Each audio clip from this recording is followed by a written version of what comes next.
සුබ දවසක් කියලා Dropnets YouTube channel එකට ඔයාලා හැමෝම සාදරයෙන් පිළිගන්නවා. networking concepts පිළිබඳව කරන video tutorial series එකේ දෙවෙනි video කොටසෙන් තමයි අද අපි IP address ගැන කතා කරන්නට යන්නේ. පළවෙනි video එකේදී අපි කතා කරා OSI model එක පිළිබඳව. OSI model එක පිළිබඳව දැන ගැනීමට අවශ්‍ය කට්ටිය උඩ link එක click කරලා ඒ video එකත් බලලා එන්න. එහෙනම් අපි අද බලමු මොන මාතෘකාවද අපි අද දවසේදී කතා කරන්නට යන්නේ කියලා. අද දවසේදී අපි මුලින්ම කතා කරන්න බලාපොරොත්තු වෙනවා binary basics පිළිබඳවත්. ඊළඟට අපි කතා කරනවා IP address වල තියෙන version 4 එකේ structure එක. එහෙම නැත්නම් view head පිළිබඳව කතා කරලා ඊළඟට අපි කතා කරන්න බලාපොරොත්තු වෙනවා IP address වල තියෙන classes මොනවද කියලා. අවසාන වශයෙන් මේ video tutorial එකේදී අපි කතා කරන්න බලාපොරොත්තු වෙන්නේ public සහ private IP address පිළිබඳව. එහෙනම් අපි මුලින්ම බලමු binary basics පිළිබඳව. මෙතනදී මම ගන්නවා ඩෙසිමල් සංඛ්‍යා. ඩෙසිමල් සංඛ්‍යා කියන්නේ අපි එදිනෙදා ජීවිතයේදී භාවිත කරන දශමය සංඛ්‍යාව. එහෙම නැත්නම් අපි එදිනෙදා ජීවිතයේදී භාවිත කරන සංඛ්‍යා පද්ධතිය තමයි ඩෙසිමල් සංඛ්‍යා කියලා කියන්නේ. උදාහරණයක් වශයෙන් ගත්තොත් එහෙම 2012 කියන වර්ෂය. මෙතනදී ගන්න මම ඉලක්කමක් වශයෙන් 2012 කියලා ගන්නවා. ඒ 2012 කියන එක නිර්මාණය වෙලා තියෙන්නේ කොහොමද කියලා බලමු. right. එහෙනම් මේක අපි පොඩි කාලේදී ඉගෙන ගත්ත මතකයි. ඒකක ස්ථානය, ඒකීය ස්ථානය, ඊළඟට 10 ස්ථානය, ඊළඟට 100 ස්ථානය, ඊළඟට 1000 ස්ථානය. අන්න ඒ අගයන් වලට ඉහත අගයන් එකතු වුණාම තමයි ඉහත අගයන් වැඩි කරාම තමයි 2012 කියන අගය ලැබෙන්නේ. අපි ඒක කරලම් බලමු. මේ තියෙන්නේ right. ඒ කියන්නේ දෙකේ ගුණාකාර දෙක ගුණ වෙනවා 1000න්, ඊළඟට බිංදුවේ අගය ගුණ වෙනවා 100න්, එක ගුණ වෙනවා 10න් සහ අවසාන වශයෙන් දෙක ගුණ වෙනවා 1කින්. මෙන්න මේ විදිහට තමයි 2012 කියන අගය ලැබෙන්නේ. right. එහෙනම් දශමයේ සංඛ්‍යා කියන number system එකේ base එක එහෙම නැත්නම් පාදය 10යි. ඒ හේතුව මොකද්ද? අපි එතනදී භාවිත කරන digits ගණන එහෙම නැත්නම් සංඛ්‍යා ගණන බිංදුවේ ඉඳන් 9 දක්වා. එහෙම නැත්නම් බිංදුවේ ඉඳන් 9 දක්වා තියෙන ඉලක්කම් 10ක් භාවිත කරන නිසා තමයි අපි ඒකට දශමයේ සංඛ්‍යා කියලා කියන්නේ. ඊළඟට අපි බලමු බයිනරිස්. එහෙම නැත්නම් ද්විමීය සංඛ්‍යා පද්ධතිය ගැන. මම උදාහරණයක් වශයෙන් ගන්න ද්විමීය සංඛ්‍යාවක් 101 කියන ද්විමීය සංඛ්‍යාව. දැන් 101 කියලා අපි ද්විමීය සංඛ්‍යා පද්ධතියේ තියෙන අගයක් ගත්තාම ඒකෙන් හැදෙන දශමීය සංඛ්‍යාව මොකක්ද කියලා තමයි අපි බලන්නට යන්නේ. මේකෙත් ඒ විදිහමයි දකුණු පස කෙළවරේ ඉඳන් ගත්තොත් එහෙම දෙකේ බිංදුවෙනි බලය, දෙකේ පළවෙනි බලය සහ දෙකේ දෙවෙනි බලය යන ස්ථානීය අගයන් වලට තමයි 101 කියන අගය යොදලා තියෙන්නේ. right 101 කියන ද්විමීය සංඛ්‍යා පද්ධතියෙන් ද්විමීය සංඛ්‍යාවෙන් අපිට ලැබෙන අගය තමයි 5 කියන දශමය සංඛ්‍යාව. ඒක ලැබිලා තියෙන්නේ කොහොමද? දෙකේ බිංදුවෙනි බලය 1යි, දෙකේ පළවෙනි බලය 2යි, දෙකේ දෙවෙනි බලය 4යි කියන අගයන් ඒ ස්ථානීය අගයන් වලින් ගුණ කිරීමෙන් තමයි අපිට ලැබෙන්නේ 5 කියන අගය. ද්විමීය සංඛ්‍යා පද්ධතියේ පාදය 2යි. ඒකටත් හේතුව කලින් කිව්වා වගේ digits ගණන. digits ගණන මේකේ තියෙන්නේ බිංදුව සහ 1 කියන digits ගණන. right. අපි හරම් බලමු දැන් IP address කියන්නේ මොනවද කියලා. right. IP address එක අපිට අවශ්‍ය වෙන්නේ ඇයි? ඒක තමයි මුලින්ම ප්‍රශ්නය. එහෙනම් අපි ඒක බලමු මේ වගේ උදාහරණයක් අරගෙන. මම උදාහරණයක් වශයෙන් ගන්නවා A කියන ඇඩ්‍රස් එක තියෙන සහ B C කියන ඇඩ්‍රස් තියෙන ගෙවල් තුනක්. ඒ ගෙවල් තුනට ලැබෙනවා ලියුම් තුනක් තියෙනවා. ඒ ගෙවල් තුනට ලැබෙන්න ඕන. right. එහෙනම් ඒ ලියුම් බෙදෙන මහත්තයා ගාව තියෙන ඒ ලියුම් කවර තුන තමයි මේ. A කියන ඇඩ්‍රස් එක සහිත ලියුම් කවරයක්, B කියන ඇඩ්‍රස් එක සහිත ලියුම, ඊළඟට C කියන ඇඩ්‍රස් එක සහිත ලියුම් කවරය. අන්න ඒ අදාළ ලියුම අදාළ නිවස වෙතට බෙදනවා ලියුම් බෙදන මහත්තයා විසින්, පෝස්ට්මන් විසින්. ඒක වුණේ කොහොමද? ඒක වුණේ ඒ අදාළ නිවෙස් වලට තියෙනවා ඒ අදාළ නිවසට ආවේනික වෙච්ච, ඒ කියන්නේ එයාගේ නිවසටම වෙච්ච ඇඩ්‍රස් එකක් තියෙනවා. ඒ ඇඩ්‍රස් එක තමයි අඳුර ගන්න පුළුවන් උනේ මෙන්න මේ ලියුම යවන්න ඕන කෙනා මෙන්න මෙයාට. මෙයාට තමයි මේ ලියුම ලැබෙන්න ඕන කියලා. right. යන්න ඒ වගේම තමයි මේ එකෙන් ගත්තොත් එහෙම අපිට පුළුවන් අඳුර ගන්න එක එක ගෙවල් වල තියෙන ඇඩ්‍රස් එක යුනික් එකක්. ඒ ඇඩ්‍රස් එක ලෝකේ වෙන කාටත්ම නැහැ. අන්න ඒ වගේ concept එකක් තමයි ජාලකරණයේදී IP address කියලා කියන්නේ. උදාහරණයක් වශයෙන් ගත්තොත් එහෙම මෙහෙම devices තුනක්. උදාහරණයක් වශයෙන් මෙතන මම අරන් තියෙනවා පරිගණක තුනක්. ඒ පරිගණක තුනට data packets යවන්න ඕන කියමු කුමක් හෝ device එකකින්. ඒක printer එකක් වෙන්නත් පුළුවන්. නැත්නම් පරිගණකයක් වෙන්නත් පුළුවන්.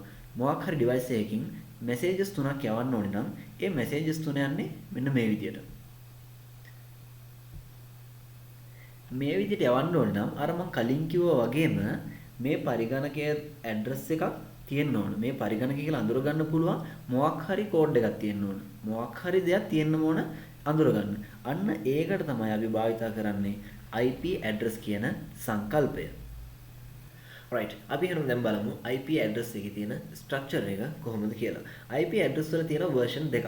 ඒ තමයි IP version 4 සහ IP version 6. මේ වීඩියෝ ටියුටෝරියල් එකේදී අපි කතා කරන්න බලාපොරොත්තු වෙන්නේ IP version 4 ගැන විතරයි. එහෙනම් IP version 4 එක හැදිලා තියෙන්නේ bits 32කින්. ඒ කියන්නේ මේක 32 bit address එකක්. උදාහරණයක් වශයෙන් ගත්තොත් එහෙම මෙන්න මේ විදිහට තමයි තියෙන්නේ. මේ format එකට තමයි තියෙන්නේ. මේ format එක කොහොමද කියලා බැලුවොත් එහෙම මේ format එකේ තියෙනවා 8 bits. ඒ කියන්නේ මම රතු පාටින් දක්වලා තියෙන කැල්ල ඒ කොටසේ තියෙනවා 8 bits. ඊළඟට කොළ පාටිනුත් එහෙමයි. ඊළඟ නිල් පාට සහ කහ පාට. මේ වගේ 8 bits ඒවා හතරක් තියෙනවා. 8 bit හතරක් තියෙනවා කිව්වහම එතන තියෙනවා bits 32ක්. ඒ 8 bit එක. එහෙම නැත්නම් අපි කියනවා 1 byte එකක්. ඒ 1 byte එකට අපි කියනවා ඒ කොටසට octet එකක් කියලා. උදාහරණයක් වශයෙන් ගත්තාම මේ තියෙන්නේ IP address එකක්. මේ IP address එක තියෙන්නේ අපි දැන් කලින් කතා කරා මේක තියෙන්නේ bits වලින් කියලා. ඒ කියන්නේ 10 වලින්. 1 නැත්නම් 0 වලින්. ඒ වුණාට මෙතන තියෙන IP address එක තියෙන්නේ අපිට හැමදාම හුරුදු ඒ කියන්නේ දශමයේ සංඛ්‍යා පද්ධතියේ ඉලක්කම තමයි මෙතන තියෙන්නේ. right. ඒකට හේතුව තමයි දශම සංඛ්‍යා පද්ධතිය ගත්තොත් ඒ කියන්නේ ද්විමේය සංඛ්‍යා පද්ධතිය ගත්තොත් එහෙම bits 32ක් තියෙනවා. ඒ bits 32ම අපිට මතකේ තියාගන්න අපහසු නිසා අපි ඒක දශමයේ සංඛ්‍යා වලින් තමයි නිරූපණය කරන්නේ. අපි මෙතෙන්ද බලමු මේ 192 එක 168 1 සහ 1 කියන කොටස් කොහොමද ද්විමේය සංඛ්‍යා වලින් නිරූපණය වෙන්නේ කියලා. right. 192 එක නිරූපණය වෙනවා 110000 කියන ආකාරයෙන්. ඒ වගේමයි 168 එක මේ විදිහට ඊළඟට 1 එක අපිට පුරුදු ඉලක්කම ඊළඟට 1 මෙන්න මේ විදිහට තමයි බයිනරිස් වලින් ද්විමේය සංඛ්‍යා පද්ධතියෙන් ඒ දශමය සංඛ්‍යා පද්ධතියෙන් නිරූපණය කරලා තියෙන IP address එක ඇත්තටම අන්තර්ගතය මෙන්න මේ විදිහට තමයි තියෙන්නේ. ඒකෙනුත් අපි දැන් කතා කරා වගේ මෙන්න මේ එක කොටසකට අපි කියනවා octet එක කියලා. ඒ වගේම තමයි 192 අපි කියන්නේ කොහොමද 192.168.1.1 මේ ඩෙසිමල් සංඛ්‍යා මේ දශමයේ සංඛ්‍යා තිත් වලින් වෙන් කරලා මේ දක්වලා තියෙන ක්‍රමය නිසා අපි කියනවා dotted decimal notation එක කියලා. ඒ වගේම තමයි IP version 4 එකේ addresses තියෙනවා 232 වෙනි බලයක්. ඒ කියන්නේ අපිට මෙහෙම කිව්වොත් එහෙම එක octet එකක තියෙනවා bits 8ක්. ඒ bits 8 තියෙන්න පුළුවන් ස්වරූප තමයි 2.8 වෙනි බලය. ඒ තරම් ප්‍රමාණයක් ඉලක්කම් අපිට වෙනස් වූ ආකාර තියෙන්න පුළුවන්. එහෙනම් මේ octet හතරම ගත්තොත් එහෙම 2.32 වෙනි බලයක්. ආසන වශයෙන් ගත්තොත් එහෙම IP version 4 addresses තියෙන්න පුළුවන් බිලියන 4.2ක්. right. අපි එහෙනම් දැන් කතා කරමු classful address ගැන. classful address ගැන කතා කරද්දී එතන තියෙන classes පහක් ගැන අපිට කතා කරන්න සිද්ධ වෙනවා. ඒ classes පහ තමයි class A, class B, class C, class D සහ class E කියන IP address classes වර්ග. right. එහෙනම් අපි ඉස්සෙල්ලම බලමු class A ගැන. class A ගැන අඳුරගන්න class A IP address එකක් අඳුරගන්න පුළුවන් පළවෙනි octet එක බලලා. අපි දැන් දන්නවා octet එක කියන්නේ මොකද්ද? 32 bits. ඒ කියන්නේ bits 32ක් අරගෙන හදන IP address එක තියෙන්නේ කොටස් 4ක්. ඒ කියන්නේ bits 8 කොටස් 4ක් තියෙනවා. ඒ එක bits 8ක්. ඒ කියන්නේ එක කොටසකට අපි කියනවා octet එකක් කියලා. right. එතනදී පළවෙනි octet එකේ පළවෙනි bit එක 0 වලින් තමයි පටන් ගන්නෙ class A IP address එකක් නම්. ඒ IP address එක class A IP address එක range එක තමයි 1 dot වලින් පටන් අරන් 126 dot දක්වා ඒ range එක තියෙනවා. තව දෙයක් තමයි මේ IP address එකක් උදාහරණ වශයෙන් ගත්තොත් මම මෙතන ගන්නවා 126.a.b.c කියන IP address එක. ඒ IP address ඕනම IP address එක මම මේ කියන સિદ્ધාන්තය වළංගුවේ. උදාහරණයක් වශයෙන් මම මේ IP address එක ගන්නවා. එතන තියෙනවා portions දෙකක්. එකක් තමයි network portion එක, ඊළඟට තියෙනවා host portion එක. right. network portion එක අපිට තියෙන්නේ මොන network එකද කියලා හඳුනා ගන්න. ඒ වගේම host portion එක තියෙනවා කොච්චර devices ප්‍රමාණයක් අපි කොච්චර devices ප්‍රමාණයකට IP address assign කරන්න පුළුවන්ද කියන එක. right. එහෙනම් class A වලදී network portion එකයි තියෙන්නේ. ඒ කියන්නේ bits 8ක්. ඒ වගේම ඉතුරු bits 24ම host portion එකට වෙන් වෙනවා. එතෙන්ද අපිට පුළුවන් number of networks ගන්න හොයා ගන්නත් number of host ගන්න හොයා ගන්නත්. මෙතනදී number of host ගන්න හැදෙන්නේ කොහොමද? 2 8 වෙනි බලය 2 8 වෙනි බලය 2 8 වෙනි බලය. එතකොට 2 24 වෙනි බලය. එතකොට 2 24 වෙනි බලය අපිට සුළු කරාම ආසන්න වශයෙන් මිලියන 16ක්. ඒ කියන්නේ class A IP address range එකේදී host ඒ කියන්නේ devices වලට assign කරන්න පුළුවන් IP address මිලියන 16ක්. එතකොට මේක භාවිතා වෙන්නේ ඉතාමත්ම මහා පරිමාණයේ networks වලට තමයි මේ class A කියන addresses භාවිතා වෙන්නේ. ඊළඟට අපි බලමු class B IP address එක කොහොමද හැදෙන්නේ කියලා. class B IP address එකේදී පළවෙනි octet එක හැදෙන්නේ පළවෙනි octet එකේ තියෙන පළමුවෙනි bit දෙක 10 වලින් තමයි පටන් ගන්නෙ. එතකොට class B වල address range එක හැදෙන්නේ 128 dot වලින් පටන් අරන් 191 dot range එක දක්වා class B address එක ව්‍යාප්ත වෙනවා. එතකොට දැන් ඔයාලට ප්‍රශ්නයක් නැගෙන්න පුළුවන්, ප්‍රශ්නයක් මතුවෙන්න පුළුවන්.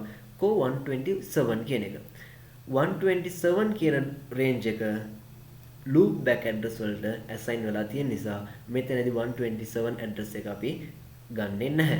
right. ඒ වගේම තමයි මේ class B range එකේදී length of the network ගත්තොත් එහෙම මෙතනදී network portions assign කරලා තියෙනවා network portions දෙකක්.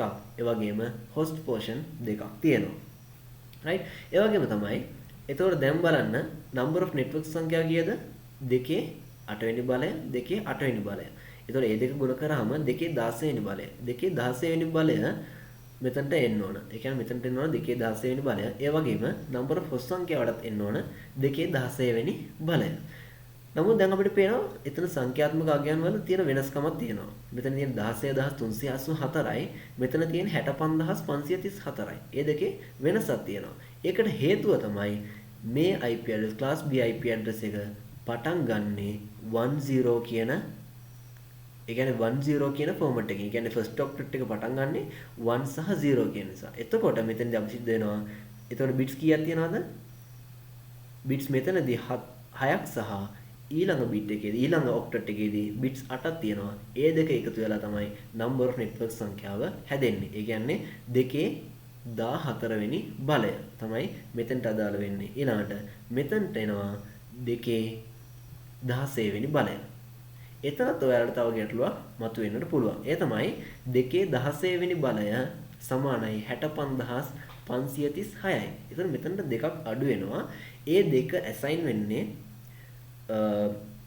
network ID එකට සහ broadcast ID එකට. network ID සහ broadcast ID කියන ඒ concept එකත් අපි ඊළඟ tutorial එකේදී කතා කරනවා. right. එහෙනම් අපි ඊළඟට බලමු class C IP address එක ගැන.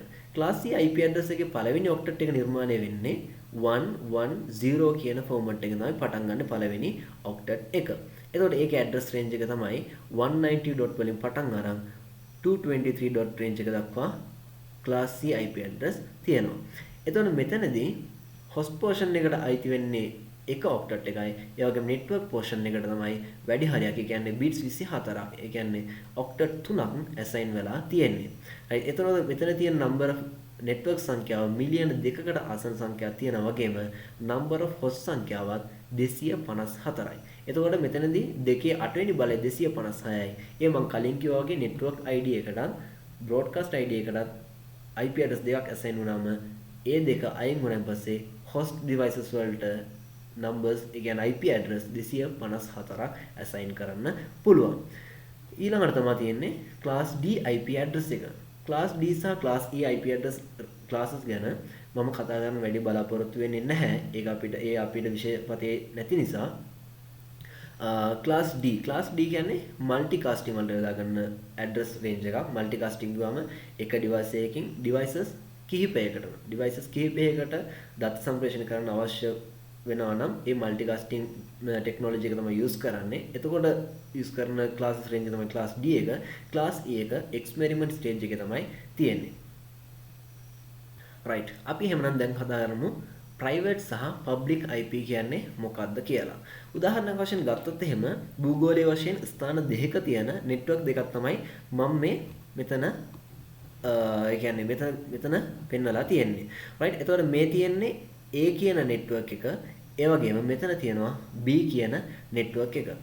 right? එතකොට මේ network දෙකේ තියෙන devices, ඒ කියන්නේ මෙතන තියෙන router එකක් තියෙනවා, switch එකක් තියෙනවා, ඒ වගේම පරිගණක දෙකක් සම්බන්ධ කරලා තියෙනවා. ඒ වගේම B network එකේදී server එකක් තියෙනවා, ඒ වගේම පරිගණක සම්බන්ධ කරලා තියෙනවා router එකට switch එකක් මාර්ගයෙන්. එතකොට අපි දැන් ඉගෙන ගත්ත IP address. එතකොට මේ devices වලට අපි IP addresses assign කරලා තියෙනවා. right? මේ තියෙන්නේ ඒ assign කරපු IP addresses. right? එතකොට මෙහෙම තිබුණාම දැන් අපිට අවශ්‍යයි මේ network එකේ තියෙන මේ network එකෙන් මේ network එකට දත්ත සම්ප්‍රේෂණය කරන්න. right? එතකොට මෙහෙම IP address තිබුණාම අපිට ඒ කියන්නේ A network එකේ ඉඳන් B network එකටවත් B network එකේ ඉඳන් A network එකටවත් දත්ත සම්ප්‍රේෂණය කරන්නට බෑ. අන්න ඒ ගැටලුව निराकरණය කරන්න. ඒ ගැටලුව निराकරණය කරගන්න තමයි public IP address කියන සංකල්පය එන්නේ. right? මෙන්න මේ තියෙන්නේ public IP address එකට උදාහරණයක් තමයි. ඒ කියන්නේ ඒ public IP address එක තියෙන ස්වරූපයක් තමයි මෙන්න මේ තියෙන්නේ. right? එතකොට මෙන්න මේ public IP address භාවිත කරලා තමයි අපිට network එකකින් පිට, ඒ කියන්නේ තමන්ගේ නිදින network එකක් තියෙනවා නම් ඒ network එකකින් පිට අපිට දත්ත සම්ප්‍රේෂණය කරන්නට අවශ්‍යයි නම් අපි භාවිත කරනවා public IP address. right? මේ තියෙන්නේ ඒ කියන්නේ සම උදාහරණ වශයෙන් ගත්තොත් එහෙම LAN networks වලින් එහෙම ගත්තොත් එහෙම ඒ LAN network එකක් ගත්තොත් එහෙම ඒ network එක ඇතුලේ ඕන තරම් අපිට IP addresses භාවිත කරන්න පුළුවන්. ඒ network එකෙන් එළියට යනවා නම් අපිට public IP address එකකට මාරු වෙන්න වෙනවා දත්ත සම්ප්‍රේෂණය කරනවා නම්. right? මෙතනදී මේ network දෙක අතරදී අපි පාවිච්චි කරන private IPs, ඒ වගේම මේ අන්තර්ජාලය වගේ කියන්නේ network එකකින් පිටතට අපි පාවිච්චි කරනවා public IP addresses. දැන් අපි බලමු private IP සහ public IP address සංසන්දනය කරලා. right? private IP addresses මොකද්ද කරන්නේ? LAN. ඒ වගේම ඒ කියන්නේ තමන්ගේ පෞද්ගලික networks ඇතුලේ තමයි private IP addresses භාවිතා වෙන්නේ. ඒ වගේම public IP address භාවිතා වෙන්නේ අන්තර්ජාලය. ඒ කියන්නේ තමන්ගේ networking පිටත. ඒ කියන්නේ හැමෝම පාවිච්චි කරන ඒ area එක. ඒ public area එකේ තමයි public IP addresses භාවිතා වෙන්නේ. ඒ වගේම තමයි not recognized over internet. අපි භාවිතා කරන private IP address recognize කරන්න බෑ අන්තර්ජාලයේදී දත්ත සම්ප්‍රේෂණය කරනකොට. ඒ වගේම තමයි public IP address recognize කරනවා internet හරහා දත්ත සම්ප්‍රේෂණය කරද්දී. ඒ වගේම තමයි මම කලින් කිව්වා වගේම LAN එකක් තුල තමයි private IP address භාවිත වෙන්නේ. එතකොට ඒ IP addresses assign කරන්නේ admin. ඒ admin හරහා තමයි ඒ devices වලට IP addresses assign කරන්නේ. ඒ වගේම තමයි public IP addresses assign කරන්නේ service provider එහෙම නැත්නම් IANA, ඒ කියන්නේ internet assign numbers authorities, ඒ organization එක විසින් තමයි public IP address assign කරන්නේ device වලට. ඒ වගේම තමයි unique only in LAN. ඒ කියන්නේ ඒ LAN network එකේ තියෙනවා නම් devices කීපයක් ඒ devices වලට විතරයි, ඒ කියන්නේ එකන IP address එකක් තව IP address තව device එකකට use කරන්න බෑ LAN එකක් ඇතුලේ. right? අන්න ඒ කියන්නේ යුනික් ගතිය තියෙන්නේ ඒ LAN එක ඇතුලේ විතරයි. ඒ කියන්නේ පිටත වෙන network එකකදී ඒ address එකම තව කෙනෙක්ට පාවිච්චි කරන්නට පුළුවන්. ඒ වුණාට public IP address එකක් ගත්තොත් එහෙම globally unique. ඒක global wise ගත්තාම එක address එකයි තියෙන්න පුළුවන් ඒ public IP address එකක් ගත්තාම. ඒ වගේම තමයි private IP address free. ඒ කියන්නේ කිසිම payment එකක් කරන්න නැතුව අපිට assign කරගන්න පුළුවන් private IP address. නමුත් public IP address එහෙම ගන්න බෑ. මුදල් දීලා තමයි අපි public IP addresses ගන්නට ඕන. right?